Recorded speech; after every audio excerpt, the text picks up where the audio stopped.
Subscribe now and press the bell icon. Never miss an update. नमस्कार friends, राष्ट्रीय blind YouTube channel में आप सभी का स्वागत है। अगर आप चैनल पर नए हैं तो आप सभी से रिक्वेस्ट है कि आप हमारे चैनल को सब्सक्राइब करें, बेल आइकन को ऑल पर सेट करना बिल्कुल भी ना भूलें ताकि हमारे आने वाली वीडियो की नोटिफिकेशन सबसे पहले आपको मिल सके। अगर आपको हमारी वीडियोस अच्छी लगती हैं तो वीडियोस को लाइक करें, शेयर करें और कमेंट में अपना फीडबैक देना बिल्कुल भी ना भूलें। आप हमारे चैनल के अबाउट में जाके हमारे व्हाट्सएप ग्रुप का फॉर्म फिल करके हमारे व्हाट्सएप ग्रुप का हिस्सा बन सकते हैं। फीमेल्स के लिए अलग से एक व्हाट्सएप ग्रुप है, तो आप फॉर्म भर के उसमें ऐड हो सकते हैं। साथ ही हमारे चैनल के अबाउट में हिंदी ऑडियो शायरी एक दूसरे यूट्यूब चैनल का भी लिंक है, आप जाकर उसको भी सब्सक्राइब करें। हमारे टेलीग्राम चैनल और हमारे व्हाट्सएप चैनल का लिंक भी आपको अबाउट में मिल जाएगा, आप वहां से ज्वाइन कर सकते हैं। इसके साथ ही अगर आप अपनी वीडियोस के लिए कोई म्यूज़िक चाहते हैं तो हमारे टेलीग्राम चैनल का लिंक अबाउट में दिया हुआ है, तो आप हमारे Telegram channel audio music factory को वहां से ज्वाइन कर सकते हैं। तो आपका ज़्यादा समय न लेते हुए अब ले चलती हूँ आपको वीडियो की ओर।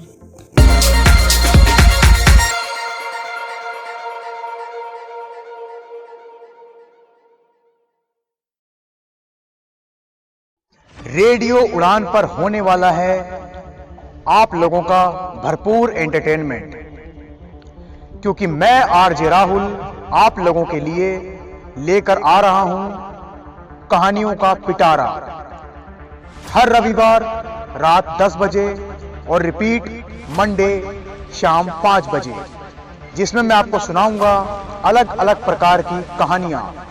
तो सुनना मत भूलिएगा कहानियों का पिटारा ओनली वन रेडियो उड़ान पर।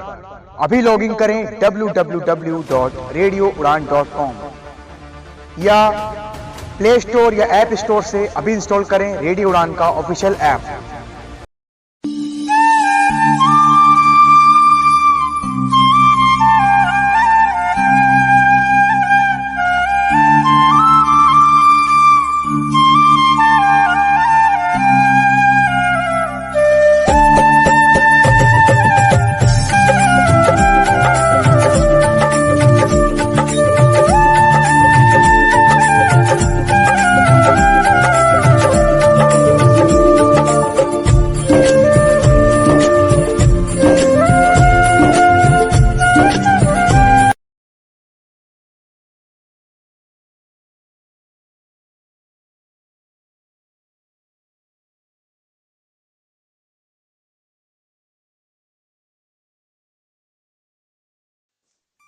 हनुमान के मुख से सीता का समाचार पाकर रामचंद्र जी अत्यंत प्रसन्न हुए और कहने लगे, हनुमान ने बहुत भारी कार्य किया है।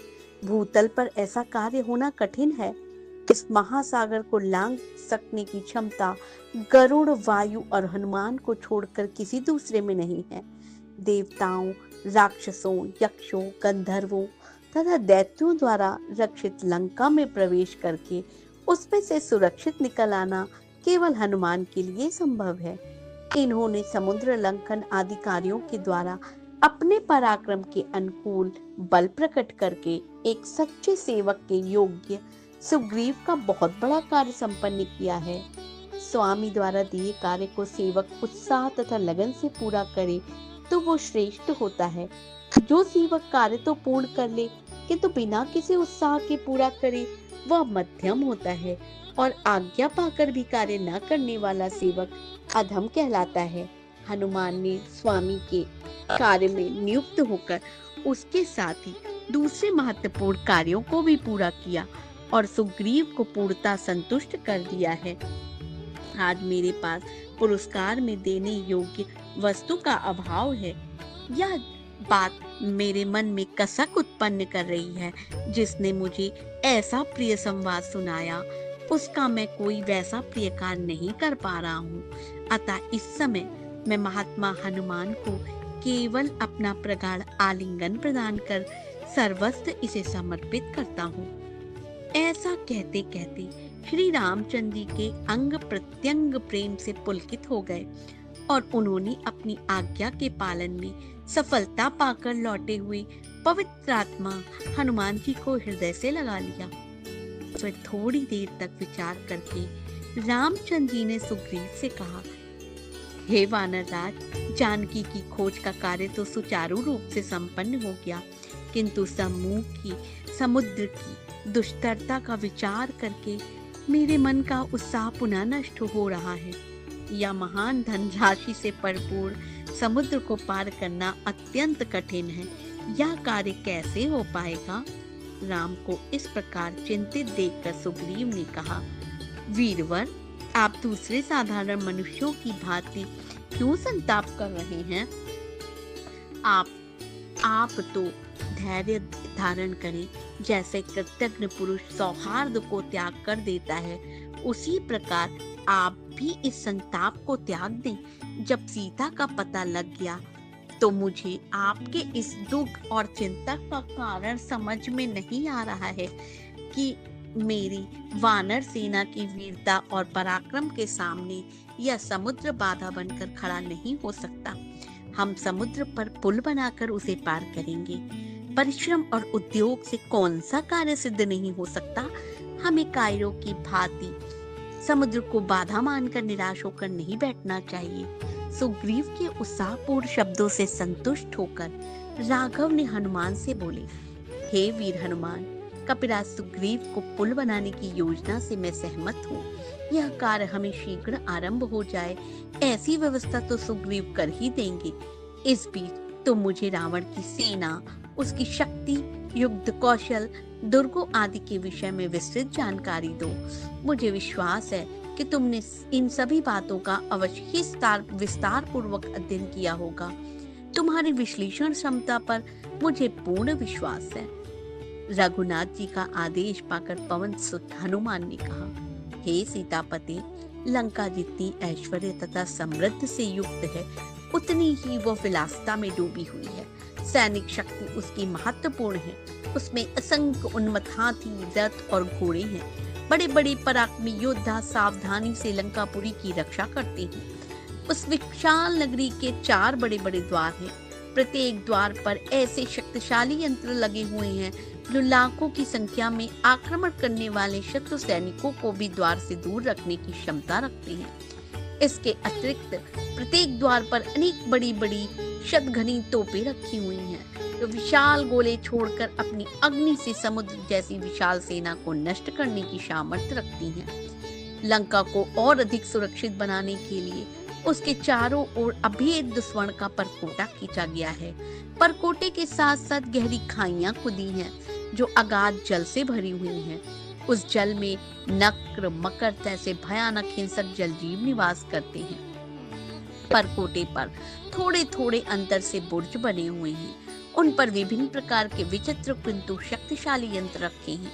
यदि किसी प्रकार से शत्रु के सैनिक परकोटे पर चढ़ने में सफल भी हो जाएं, तो यंत्र अपनी चमत्कारिक शक्ति से उन्हें खाई में ढकेल देते हैं।